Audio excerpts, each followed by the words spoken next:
Hello, thank you for visiting the Velvet Lounge Life again, and you are here for one thing and one thing only, the finale of Poldark. The drama is over. This is the last show in the series, and I would like to thank you all for tuning in to our little channel and ask that you please subscribe. Please give us a thumbs up. We'd appreciate that. Leave a comment down below.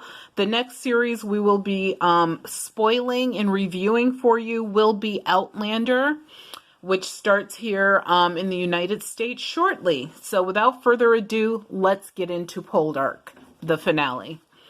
So the French have arrived on the shores of Cornwall. They are trying to get ahead of the Treaty of Versailles, and they want to, of course, take over England, make it part of France.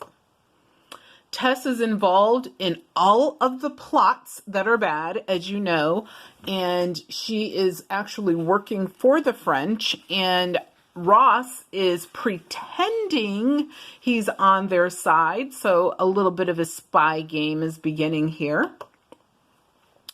Moena consoles Jeffrey Charles because, as we all know, she knows everything about having your heart broken into shreds. And it's actually helping him, which is really nice. Des and Ross take a stroll through town, and as they do, Demelza finds it's a good time to ask Ross, why hasn't he